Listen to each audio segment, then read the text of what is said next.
Eh bien, donc on dit la bienvenue à ceux qui sont présents pour cette lecture ce soir. Notre lecture ce soir, c'est dans l'épître de Paul à Philémon. L'épître de Paul à Philémon. Puis on est rendu au verset 10. Donc on lira du verset 10 à la fin. Mais avant de faire la lecture, on va dire un mot dans la prière. Notre Dieu et notre Père, encore nous nous approchons devant ta présence, réalisant que nous pouvons le faire dans tous les moments du jour, parce que tu as toujours l'oreille pour écouter ceux qui te prient. Et nous voulons te rendre grâce pour cela, que vraiment tu es toujours à l'écoute en tout temps. Et nous voulons encore te remercier ce soir pour tes bontés envers nous, pour tes compassions qui se renouvellent à chaque jour. On veut aussi te prier ta bénédiction sur tous ceux qui sont présents pour suivre cette lecture ce soir. Nous croyons que ta parole est une bénédiction pour ceux qui la lisent et qui la méditent, pour la comprendre et aussi pour l'obéir. Parce que nous croyons que c'est dans l'obéissance que nous connaîtrons la bénédiction. On pense aux paroles que Jésus a dit, « Celui qui écoute ma parole et qui la met en pratique est semblable à un homme qui bâtit sa maison sur le roc. Quand que le vent va souffler, la tempête va venir, cette maison va rester debout parce qu'elle est bâtie sur le roc. Mais celui qui écoute ma parole et qui ne la met pas en pratique est semblable à un homme insensé qui bâtit sa maison sur le sable. Quand la tempête vient, le vent souffle, cette maison va s'écrouler parce qu'elle est bâtie sur le sable. Donc notre Dieu, ce soir, notre désir, c'est d'écouter ta parole, mais aussi de vouloir la mettre en pratique parce qu'on sait que c'est là la bénédiction. Donc, sois avec tous ceux qui sont présents. Bénis-nous au nom du Seigneur Jésus. Amen. Donc, Philémon, puis on lit à partir du verset 10. Je commence la lecture, puis si vous voulez lire, vous pouvez suivre.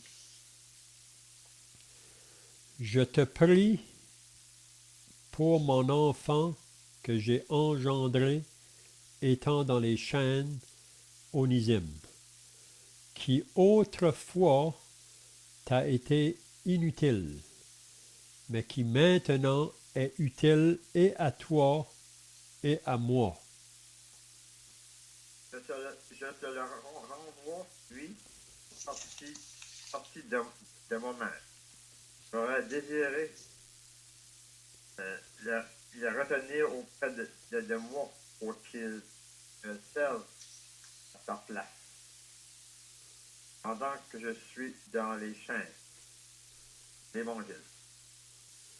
Toutefois, je n'ai rien voulu faire sans ton avis, afin que ton bienfait ne soit pas comme forcé, mais qu'il soit volontaire. Peut-être a-t-il été séparé de toi pour un temps, afin que tu le recouvres pour l'éternité.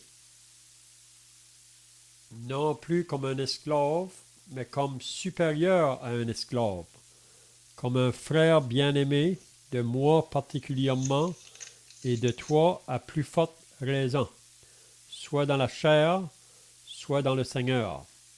Si donc tu me tiens pour ton ami, reçois-le comme moi-même. Et s'il t'a fait quelque tort, s'il te doit quelque chose, mets-le de mon camp. Pas Paul de lécher de ma propre main. Je paierai pour ne pas te dire que tu te dois toi-même à moi. Oui, frère, que j'obtienne de toi cet avantage dans le Seigneur, tranquillise mon cœur en Christ. C'est en comptant sur ton obéissance que je t'écris, sachant que tu feras même au-delà de ce que je dis. En même temps, prépare-moi un logement, car j'espère vous être rendu grâce à vos prières. Épaphras, mon compagnon de captivité, en Jésus-Christ, salut. Ainsi que Marc, Aristote, Démas, Luc, mes compagnons d'œuvre, que la grâce de notre Seigneur Jésus-Christ soit avec votre esprit. Amen. Donc, si vous étiez là la semaine passée, on avait regardé cette petite lettre de Paul à Philémon. On avait dit la semaine passée que parfois, parce que ce n'est pas des grandes lettres, on ne prend pas trop de temps pour les lire. On pense peut-être qu'il n'y a pas trop d'importance à lire les petites lettres, mais vraiment, les petites lettres, comme les lettres plus longues, sont aussi importantes l'un comme l'autre. Puis surtout dans la lettre à Philémon, nous voyons là le cœur de Dieu. Puis on peut voir que l'amour est écrit dans cette lettre et aussi le pardon est écrit dans cette lettre. Donc c'est très important, le sujet de l'amour et le sujet du pardon. Puis qu'est-ce qu'on va voir dans cette lettre? On avait dit la semaine passée, là, c'est l'apôtre Paul qui écrit sa lettre à Philémon parce que son esclave l'a quitté. Il s'est enfui de Philémon. Puis on peut voir que d'après cette lettre ici, quand il s'est enfui, il a volé son maître. On avait dit que Onésime, l'esclave, était dans cette maison de Philémon, là où les chrétiens se réunissaient en assemblée. Puis dans cette maison à Philémon, l'esclave Onésime a entendu souvent la prédication de l'Évangile. Il aura entendu aussi les prières que les croyants faisaient monter à Dieu. Puis probablement que son nom était mentionné dans la prière, parce que Onésime n'était pas un homme sauvé. Puis aussi, probablement que Onésime, dans la maison de Philémon, il a entendu les cantiques chantés, les louanges à Dieu, les adorations. Mais Onésime, c'est un peu comme le fils prodigue. Le fils prodigue, un jour, a décidé de quitter la maison de son père pour s'en aller dans un pays lointain pour dépenser l'héritage que son père lui avait donné dans la débauche.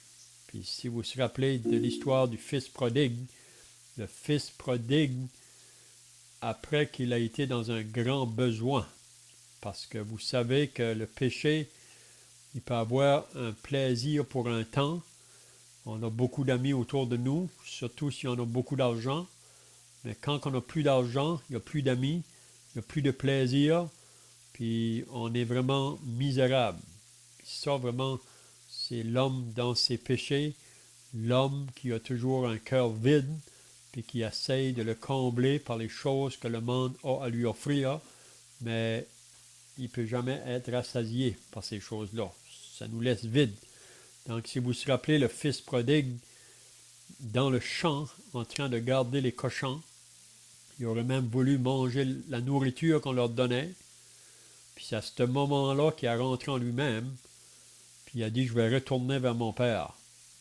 Puis je vais dire, mon père, j'ai péché contre le ciel et contre toi, je ne suis même pas digne d'être appelé ton fils. Mais si vous vous rappelez, le père qui représente Dieu, qui est à la recherche des pécheurs, quand il a vu son fils, il a vu venir de loin, ça dit. Ça ne nous dit pas combien de temps il était parti, le fils. Peut-être c'était une année ou plus. Mais quand le père l'a vu, il a couru, puis il l'a embrassé.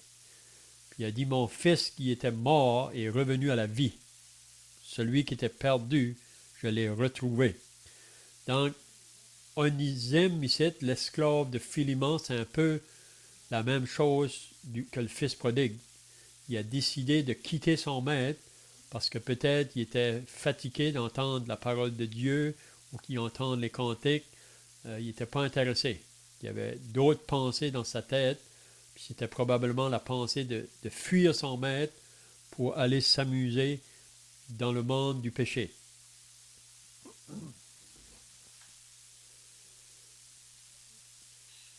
Puis même en plus de ça, Onésime a volé son maître. Il lui a pris quelque chose. Mais dans son chemin d'éloignement, qu'est-ce qu'on a vu la semaine passée là? Onésime a été arrêté par les autorités. Probablement qu'il a commis quelque chose, soit un crime dans la société. Donc il est arrêté, puis il est jeté en prison. Mais dans la prison où il a été jeté, il y a un homme là qui s'appelle l'apôtre Paul. Puis Paul est en prison pour la cause de l'Évangile. Paul n'est pas en prison parce qu'il a commis un crime dans la société. C'était parce qu'il parlait de Jésus. Il parlait d'un sauveur. Puis il était en prison. Mais Dieu a dirigé, si on peut dire, parce que c'est Dieu qui est au contrôle de toutes choses, qui a fait que Onésime, l'esclave, est arrivé dans cette prison-là où était Paul. Puis Paul lui a prêché l'Évangile. Paul lui a dit comment qu'un homme pécheur peut être réconcilié avec Dieu. Puis qu'est-ce qu'on avait vu la semaine passée? Que Onésime a été sauvé. Il a été converti à Dieu. Donc, son nom veut dire utile, mais avant d'être sauvé, il était inutile pour Dieu. Il ne pouvait rien faire pour plaire à Dieu. Mais maintenant qu'il est sauvé, son nom qui veut dire utile, maintenant Dieu va l'utiliser. On avait vu aussi la semaine passée que Paul, en écrivant sa lettre à Philémon, il s'adressait à lui là, dans le but de lui parler à propos de Onésime. On avait vu que premièrement, il avait donné des bons rapports en ce qui concerne Philémon. Qui était Philémon? C'était un homme qui était sauvé, qui s'avait converti, puis qui faisait beaucoup de bien à ceux qui l'entouraient, parmi les croyants. Donc, Philémon était un homme d'une bonne influence. Quand on était à côté de lui, il apportait toujours un encouragement ou qui fortifiait les chrétiens. Même Paul dit qu'il a été souvent consolé à cause de lui. Parce que la manière que Philémon apportait beaucoup aux saints, là, des consolations. Puis ça apportait que les chrétiens étaient tranquilles, dans la tranquillité. Mais qu'est-ce qu'on va voir ce soir? On avait débuté la semaine passée. Mais là, Paul, dans sa lettre ici à Philémon, là, il va dire vraiment la raison qui écrit cette lettre-là. Parce qu'il y avait une raison principale qui va écrire cette lettre-là à Philémon, c'est concernant son esclave Onésime. Puis vous savez que Philémon, qui était maître, dans ce temps-là, un esclave qui quittait son maître pour s'enfuir, le maître aurait pu le faire chercher puis le mettre à mort. Il avait le droit de le mettre à mort. Mais on voit que Philémon n'a pas cherché à faire du mal à Onésime, même s'il s'avait enfui de lui. Puis je crois probablement que Philémon priait à chaque jour pour Onésime, afin que Dieu puisse l'arrêter sur son chemin pour qu'il puisse être sauvé. C'est un peu la même chose avec les parents qui ont des enfants qui ne sont pas sauvés. Le grand désir des parents, c'est de voir les enfants sauvés. C'est ça la prière. Donc, je ne sais pas si quelqu'un a des choses à ajouter, là. C'est ça qu'on avait vu la semaine passée. Ou si vous avez d'autres pensées de la lettre au Philémon, vous pouvez le faire. Sinon, on va commencer au verset 10. Donc, le verset 10, là, Paul dit à Philémon la raison de sa lettre. Puis, premièrement, si on avait lu juste avant, à partir du verset 8, Paul, qui avait une autorité apostolique, il aurait pu vraiment faire sa demande avec une certaine autorité, là, même en exigeant cela de Philémon. Mais on voit que Paul ne va pas faire ça de cette manière-là. il va la faire au nom de l'amour, au nom de la charité. Puis Paul, à ce moment-là, il nous dit qu'il était un vieillard, il était prisonnier de Jésus-Christ. Il ne dit pas qu'il était prisonnier de César à Rome, mais il est un prisonnier de Jésus-Christ. Puis Paul sait que s'il est en prison, c'est que Dieu l'a permis. Puis probablement que Dieu l'a permis pour qu'il puisse rencontrer Onésime dans ce lieu-là. Puis on sait que beaucoup d'autres prisonniers ou des soldats ont entendu l'Évangile par l'apôtre Paul, puis ont été sauvés dans la prison. Donc, il dit au verset 10, « Je te prie pour mon enfant que j'ai engendré étant dans les chaînes Onésime. » Donc, Paul dit à Philémon, c'est la raison pourquoi que je te prie pour mon enfant. Parce que Onésime, maintenant, on pourrait dire qu'il est un enfant pour l'apôtre Paul, parce que c'est lui qui a présenté l'Évangile, puis il a été sauvé. Donc, Paul devient comme son conducteur, va devenir comme son conducteur spirituel.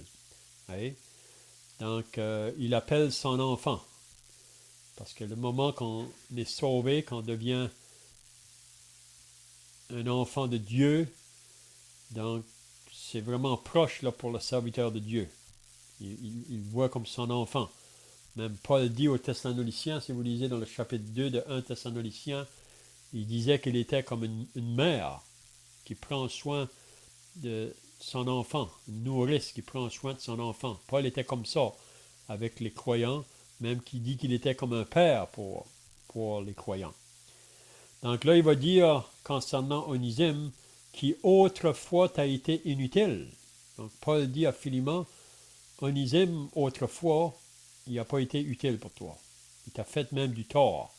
Il t'a volé. Il s'est enfui. Mais Paul dit, mais maintenant, Onésime va être utile. Parce que Onésime s'est converti. Onésime est devenu un enfant de Dieu. Donc, qu'est-ce que Paul veut dire à Philémon? Il faudra que tu le reçoives parce qu'il ne va plus être quelqu'un qui va te faire du tort maintenant. Il va être quelqu'un qui va t'apporter du bien. Puis c'est ça vraiment qui arrive quand quelqu'un est réellement sauvé, quelqu'un est né de nouveau, sa vie va changer.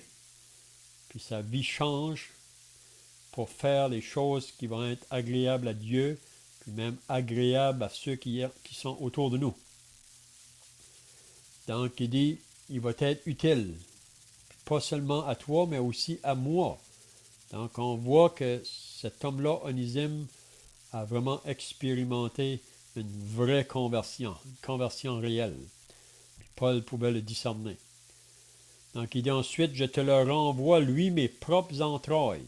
Donc, on voit que Paul, il s'attache à Onésime. Il dit, il est comme un avec moi. Hein? Donc, qu'est-ce qu'il dit au verset 13? J'aurais désiré le retenir auprès de moi pour qu'il me servît à ta place pendant que je suis dans les chaînes pour l'Évangile. Donc, Paul dit, moi, j'aurais voulu le retenir avec moi ici, Onésime, pour qu'il soit avec moi dans le travail de l'Évangile, pour qu'il me serve, hein? Pendant que Paul était dans les chaînes. Mais Paul ne va pas le faire, à moins que Philémon le permettrait, parce qu'il croit que, premièrement, Onésime doit retourner vers Philémon. S'il va faire du bien, il va le faire premièrement à Philémon. Donc, on voit que Paul n'était pas un homme égoïste. Il gardait vraiment pour le bien-être des autres. Donc, je ne sais pas si quelqu'un a des pensées ici, là. Si vous en avez, vous pouvez le faire. Donc, le verset 14, « Toutefois, je n'ai rien voulu faire sans ton avis. » Donc, on voit que Paul, en parlant à Philémon, il dit, « J'ai rien voulu faire sans ton avis. » En voulant dire, je veux faire, qu'est-ce que toi tu vas conseiller vraiment? Parce que c'est à toi que Onésime t'a fait tort. Donc, je veux qu'il retourne chez toi, puis toi, Philémon, tu vas avoir des décisions à faire à propos de lui. Et donc, toutefois, je n'ai rien voulu faire sans ton avis, afin que ton bienfait ne soit pas comme forcé, mais qu'il soit volontaire. Donc, Paul veut que Philémon fasse des choses volontaires et non pas se sentir forcé de faire une chose. Vous savez, la vie chrétienne, on ne doit pas être forcé de faire des choses. Il faut que ça vienne volontairement de nous. On veut servir le Seigneur volontairement. Vous savez, les religions dans le monde aujourd'hui, on veut imposer des choses. On veut être dictateur sur le peuple. Mais vraiment, ça, c'est pas la vraie liberté chrétienne. La vraie liberté, c'est de vivre ma vie pour le Seigneur parce que je l'aime, je veux le servir. Puis quand je comprends la grandeur de son amour qui a été manifesté envers moi, le pécheur, le prix qui a été payé pour que je sois racheté, pour que mes péchés soient lavés. Jésus a donné sa vie, donc en retour, je veux le servir volontairement. C'est pas forcé. Hein? Donc je lis la parole parce que je veux entendre sa voix. Je veux entendre la voix du berger envers moi. Donc c'est pas forcé.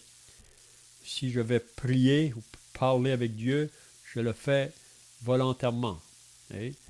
Donc la vie chrétienne, il ne faut pas que ça soit fait sur une pression pour que je fasse des choses. Non, c'est volontaire. C'est la même chose pour être sauvé. C'est un acte volontaire. Donc Paul dit, mais qu'il soit volontaire. Ce qu'il va demander à Philémon, il veut que ça soit fait comme toi tu veux. Le verset 15, peut-être a-t-il été séparé de toi pour un temps, afin que tu le recouvres pour l'éternité. Donc Paul dit à Philémon, la raison que Onésime a été séparé de toi, peut-être à la première vue, tu as été perdant, tu as perdu un esclave, puis en plus de ça, il t'a volé des choses, mais Dieu a pu permettre cela pour que Onésime puisse arriver en prison, pour qu'il rencontre Paul. Paul lui parle, il est sauvé. Donc maintenant, quand il va revenir vers Philémon, il va venir comme un frère, plus comme un esclave. Il dit, afin que tu le recouvres pour l'éternité. Donc maintenant, Philémon, Onésime vont partager sur la terre leur vie dans le Seigneur, mais aussi ça va être pour l'éternité. Donc tous ceux qui sont sauvés, on est frères et sœurs sur la terre, on partage des choses ensemble, mais un jour, on va être pour l'éternité. Jamais être séparés pour être avec le Seigneur, pour partager le ciel, un endroit où il n'y aura plus de pleurs, où il n'y aura plus de deuil, où il n'y aura plus de péché. Donc, je ne sais pas si vous avez des pensées ici, là, ajoutez. C'est comme tu disais d'ailleurs, on n'est pas forcé. Quand on pense à la parole de Dieu, c'est de quoi que après qu'on est sauvé, qu'on l'aime lire. Dieu est là pour nous instruire, corriger, pour nous amener, pour nous faire marcher sur le chemin droit. C'est pour ça que chaque chrétien, je pense, moi, que devrait lire la parole de Dieu. Parce que c'est là qu'on se rapproche de Dieu plus, hein, de ce qu'on lit. Hein? C'est ça. Donc, c'est volontairement. On ne fait pas ça forcé. Hein? On fait ça parce qu'on l'aime, notre Sauveur, puis on veut connaître sa volonté pour nos vies, on veut lui obéir. Donc, la vie chrétienne, ce n'est pas une vie qui est forcée. Et quand on fait quelque chose qu'on aime, c'est pas difficile. Hein? Donc, le verset 16 maintenant, il dit non plus comme un esclave, donc il dit à Philémon, tu ne vas pas retrouver Onésime maintenant comme un esclave. Il va plus être, c'est vrai peut-être qu'il va retourner pour servir encore son maître, mais ce ne sera plus de la même façon qu'auparavant. Maintenant, il va être un frère. Philémon le verra comme un frère. Il dit comme un frère bien-aimé de moi particulièrement et de toi, à plus forte raison. Donc, Paul dit, il est mon frère à moi, il va être aussi ton frère à toi. Et soit dans la chair, soit dans le Seigneur. Donc, c'est toute une grande chose. Vraiment, quand on est né de nouveau, là, on est maintenant dans la famille de Dieu, on est un dans le Seigneur. On est des frères et sœurs qui marchent ensemble dans le Seigneur. Donc là, maintenant, Paul, lui, il écrit cette lettre-là à Philémon. Donc, Philémon vraiment va avoir une responsabilité, comment il va réagir face à cette lettre-là. Parce que quand même, Onésime lui a fait du mal, Onésime l'a volé, Onésime s'est enfui de lui. Donc, naturellement, quand quelqu'un nous fait du mal, on veut retourner le mal. Mais quand on est chrétien, on est enseigné dans la parole de faire du bien à ceux qui nous font du mal, mais surtout que Onésime, maintenant, il n'est plus ce qu'il était. Il n'est plus l'homme qui va être inutile maintenant, il va être utile parce qu'il est maintenant dans le Seigneur. Donc, Paul va dire maintenant à Philémon, si donc tu me tiens pour ton ami. Donc, Philémon, si que tu me tiens pour ton ami, reçois-le comme moi-même. Donc, c'est tout quelque chose, ça. Ça veut dire que Philémon, sa maison était ouverte pour recevoir l'apôtre Paul. Probablement qu'il avait une chambre pour l'apôtre Paul dans sa maison, puis il le servait bien. Mais là, Paul dit, Philémon, tu devras faire la même chose avec Onésime.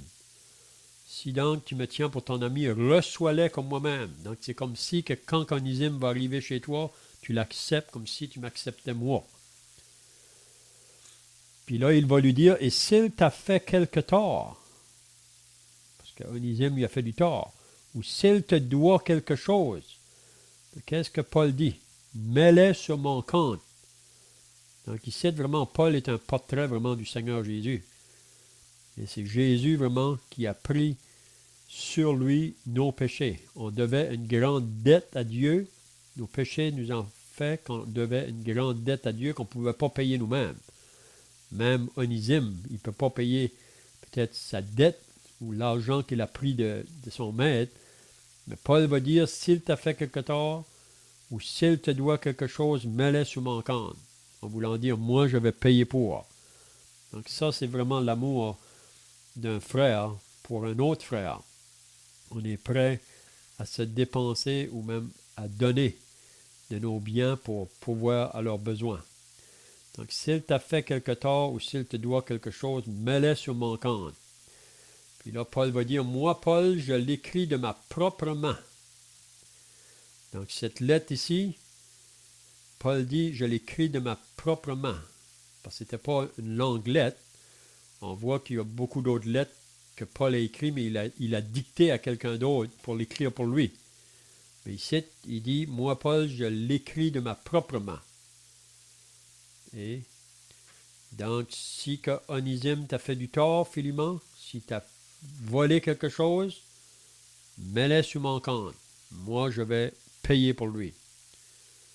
Donc, comme le Seigneur qui a payé pour notre dette de péché. On avait une grande dette. Le Seigneur a payé le prix. Moi, Paul, je l'écris de ma propre main, je payerai pour ne pas te dire que tu te dois toi-même à moi. Donc, on voit que Paul ne va pas abuser de son autorité, si on peut dire, envers Philémon. On voit un homme de douceur, un homme humble, un homme qui n'est pas là pour être un dictateur ou un dominant. Vous savez qu'on vit dans un monde aujourd'hui où que les religions autour de nous veulent dominer le peuple. Et ils veulent abuser du peuple. Ils veulent retirer du peuple. Mais on voit que Paul ici, le vrai serviteur de Dieu, veut apporter du bien aux autres et non pas à lui-même. Donc j'ai écrit de ma propre main. Oui, frère, que j'obtienne de toi cet avantage dans le Seigneur.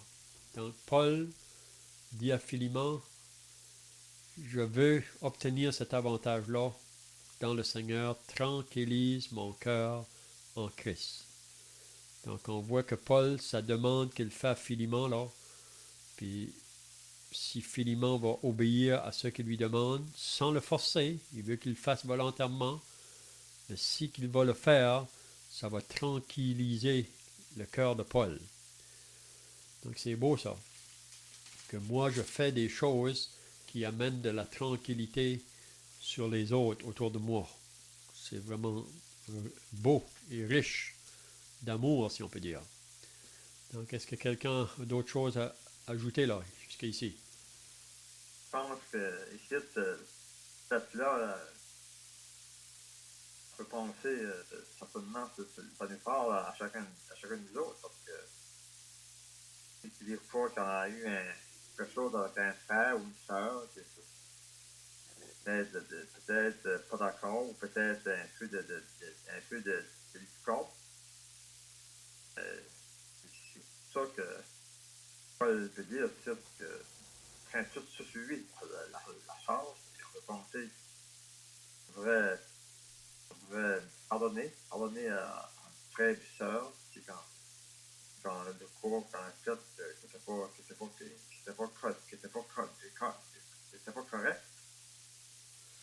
J'en pense avec un esclave, là. Moi, je sais pas, je dis ça de même, là. Avant ça, on était esclaves à Satan. Hein? Aujourd'hui, on peut dire qu'aujourd'hui, quand on est sauvé, on devient libre, c'est vrai, mais on peut plus qualifier, on peut être un esclave au Seigneur. En cause qu'on appartient au Seigneur. Pas l'ayant, ce que tu penses, qu'est-ce que tu penses là-dessus? Oui, c'est ça. Puisque Paul nous dit ça dans Romains chapitre 6. Autrefois, on avait pour maître le péché, c'est vraiment, on était esclave au maître péché. Maintenant qu'on est associé à Christ, on est aussi un esclave, mais c'est un esclave volontaire. On est des esclaves volontaires. On veut le servir volontairement. Et parce que quand on réalise le prix qu'il a payé pour nous sauver, pour racheter nos âmes, donc c'est juste la chose normale de vouloir le servir, de vouloir se donner à lui. Même l'apôtre Paul dit dans l'Épître aux Romains, là, au chapitre 12, je vous exhorte, frères, par les compassions de Dieu, à offrir vos corps comme un sacrifice vivant, agréable, saint, ce qui sera de votre part un culte raisonnable. Donc c'est juste la chose normale, si on peut dire. Avant d'être sauvé, on livrait nos membres, on livrait notre corps, ça comprend nos membres, pour faire le mal, le péché. Maintenant, il dit, livrez vos membres pour la sainteté ou pour la justice. Donc, on le fait, c'est volontaire, hein? C'est ça.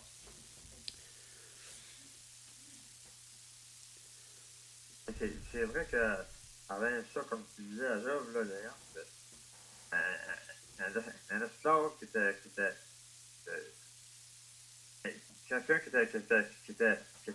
qui était esclave à quelqu'un qui appartenait.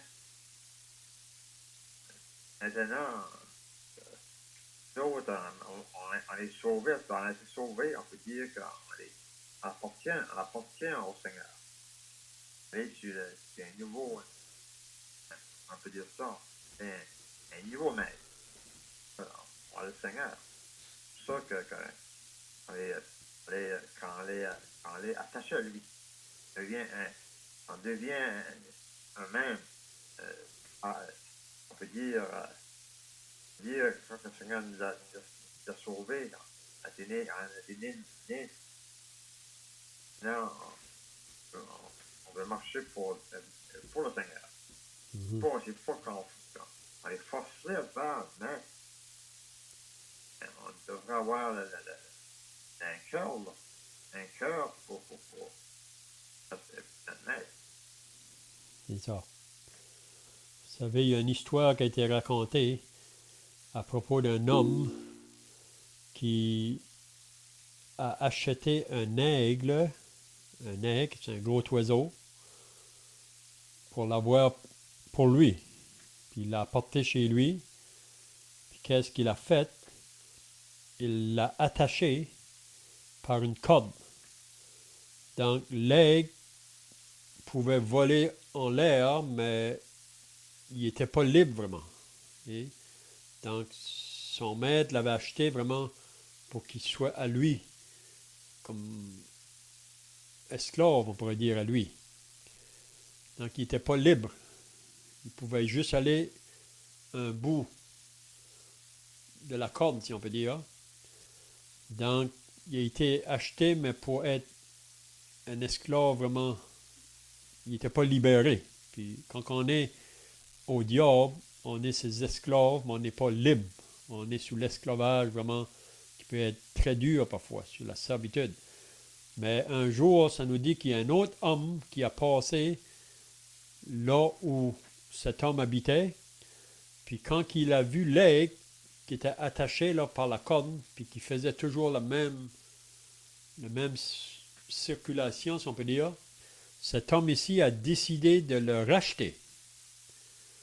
Donc, c'est différent de acheter. Il a voulu le racheter parce qu'il avait déjà été acheté, cet aigle-là. Mais l'homme qui veut le racheter, lui, il a voulu racheter l'aigle pour le libérer, pour qu'il s'en va libre. Donc, c'est un peu ça qui nous est arrivé. Le moment qu'on a été sauvé, on a été racheté par la mort du Seigneur Jésus-Christ, par sa vie donnée à la croix, mais le Seigneur nous a sauvés pour nous libérer et nous rendre libres. Mais quand on parle de libre, c'est pas libre pour faire ce qu'on veut. Vous savez, on vit dans un monde aujourd'hui qui dit il faut être libre. Mais la liberté du monde aujourd'hui, c'est de faire ce qu'on veut. Et faire plaire à nos passions, à nos désirs. Mais la vraie liberté chrétienne, c'est en Jésus-Christ. Puis cette liberté-là, vraiment, c'est de vivre en amour pour lui. Et aussi en amour pour les autres qui nous entourent. Donc c'est ça vraiment le vrai rachat quand on est racheté par Christ. C'est pour qu'on devienne libre. Libre pour le servir puis servir les autres. OK, donc au verset 21, il va dire « C'est en comptant sur ton obéissance que je t'écris. » Donc Paul, même avant qu'il va envoyer la lettre là, à Philémon, pour lui, Philémon va obéir. C'est comme si qu'il discerne ça d'avance. Donc il connaissait Philémon. Il savait que c'était un homme qui était en communion avec Dieu. C'était un homme qui apportait du bien partout où il était autour de lui envers les autres. Donc Paul dit, c'est en comptant sur ton obéissance que je t'écris. Regardez qu'est-ce qu'il dit après. Sachant que tu feras même au-delà de ce que je te dis. Donc Paul peut discerner que Philémon va aller même plus loin que qu'est-ce que il lui demande en ce qui concerne Onésime. Donc c'est vraiment beau de voir ça. Donc, je ne sais pas si vous avez d'autres pensées.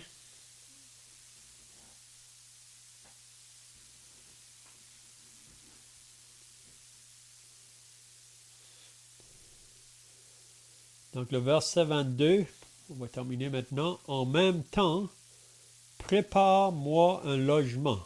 Donc Paul veut que Philémon lui prépare aussi un logement. Ça veut donc dire que Paul sait qu'il va bientôt être relâché, parce que vous savez qu'il a été emprisonné 2 fois, Paul. Puis la première fois, il savait qu'il allait être libéré. Il y a quelque chose, c'est l'Esprit de Dieu vraiment qui révélait ça. Puis il dit, je vais venir te voir, Philémon. Prépare-moi un logement, car j'espère vous être rendu grâce à vos prières. Parce que les chrétiens qui se trouvaient dans la maison de Philémon, l'assemblée leur priait pour l'apôtre Paul. Puis Paul croyait que les prières des frères et sœurs, Dieu allait répondre, puis qu'il pourrait aller de nouveau vers eux. Donc, en même temps, prépare-moi un logement. Épaphras, ça c'est un autre compagnon de captivité qui était aussi en prison. Épaphras, mon compagnon de captivité en Christ, te salue ainsi que Marc, Aristote, Démos, Luc, mes compagnons d'œuvre. Donc ici, on voit la fraternité, si on peut dire, l'affection qu'ils avaient les uns envers les autres. Ils font des salutations à Philémon. Puis là, il va dire pour le verset 25, que la grâce de notre Seigneur Jésus-Christ soit avec votre esprit. Donc c'est comme ça que Paul termine sa lettre à Philémon. Donc, on n'a rien dans la parole pour nous dire qu'est-ce qui est arrivé par la suite, que Paul a écrit cette lettre, mais je crois que Philémon a fait exactement qu'est-ce que Paul lui a demandé, en ce qui concerne Onésime. Puis vous savez que c'est même Onésime qui devait partir avec la lettre de Paul. Peut-être qu'Onésime pouvait se demander comment que Philémon allait le recevoir. C'est un peu comme le fils prodigue. Avant d'aller vers son père, il se demandait bien comment que son père y allait réagir, parce qu'il lui avait fait tant de mal, qu'il avait déshonoré son père, qu'il avait tout dépensé ses biens dans la débauche. Mais quand que le fils prodigue est arrivé vers son père, on a dit au commencement que le père l'attendait. Il l'attendait, peut-être pour plusieurs mois ou même des années. Mais le père attendait son fils. Puis quand il est arrivé, ça dit, il l'a embrassé. Mon fils qui était mort est revenu à la vie. Puis je crois que c'est ça probablement qui est arrivé quand Onésime, on peut le voir là, s'approcher de la maison de Philémon avec la lettre de Paul en main. Puis peut-être qu'il allait sans penser comment que l'autre allait réagir, mais on peut voir qu'il était confiant. Puis on peut s'imaginer là, la joie quand ils sont rencontrés tous les deux. D'être maintenant des frères dans le Seigneur pour l'éternité. Il n'y a pas de plus grande joie vraiment qui peut arriver. Quand on est sauvé, puis que quelqu'un d'autre est sauvé, ça amène beaucoup de joie dans le cœur. Puis il y a beaucoup de joie aussi dans le ciel. Hein? Donc, je ne sais pas si vous avez d'autres pensées pour terminer, sinon on va terminer par la prière.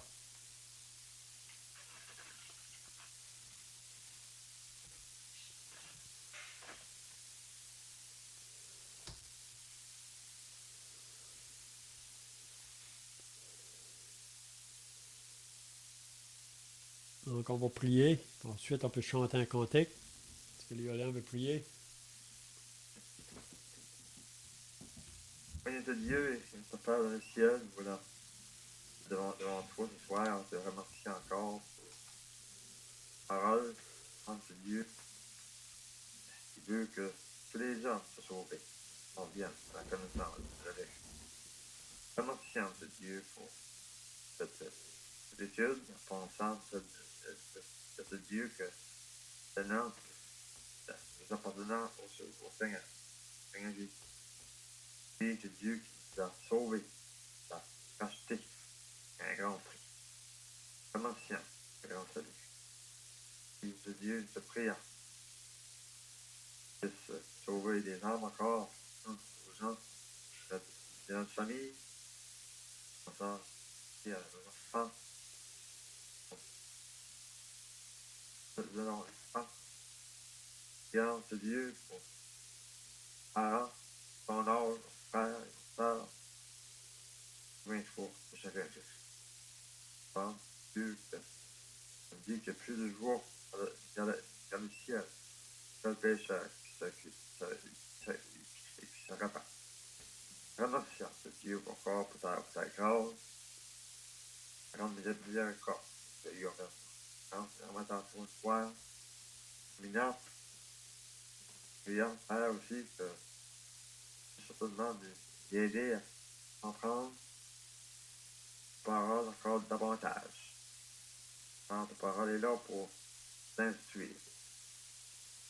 Amener dans le chemin d'eau. S'amener par prière. On a reçu, Seigneur Jésus.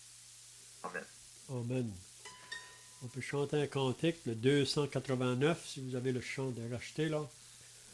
Ça nous parle de l'amour de Dieu, de loin surpasse ce qu'on peut dire un cœur humain. 289.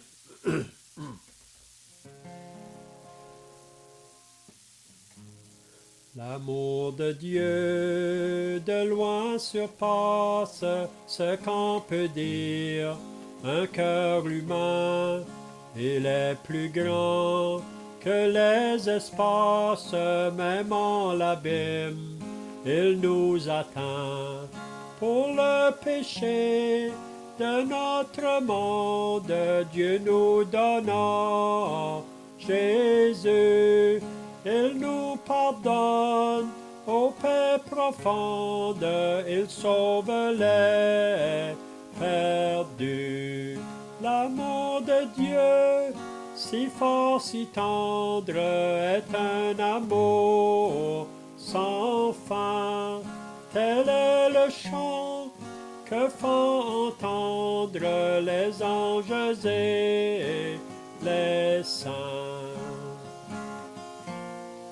Verser de l'encre dans les ondes, changer le ciel en parchemin, tendez la plume à tout le monde et que chacun soit écrivain.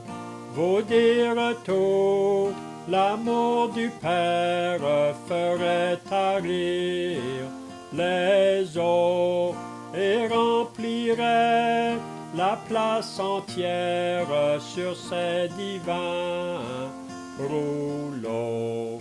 L'amour de Dieu, si fort, si tendre, est un amour sans fin.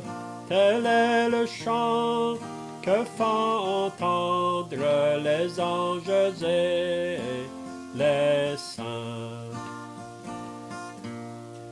Et que le monde un jour chancelle avec ses trônes et ses rois, quand trembleront tous les rebelles soudain saisis d'un grand effroi. De Dieu l'amour, que rien ne lasse, pour nous encore vivra. C'est le miracle de la grâce. Amen, alléluia. L'amour de Dieu, si fort, si tendre, est un amour sans fin. Tel est le chant que font entendre les anges et les saints. C'est bien, on dit le bonsoir à chacun, puis à la semaine prochaine, si Dieu le veut. Bye bye. Ah, yeah.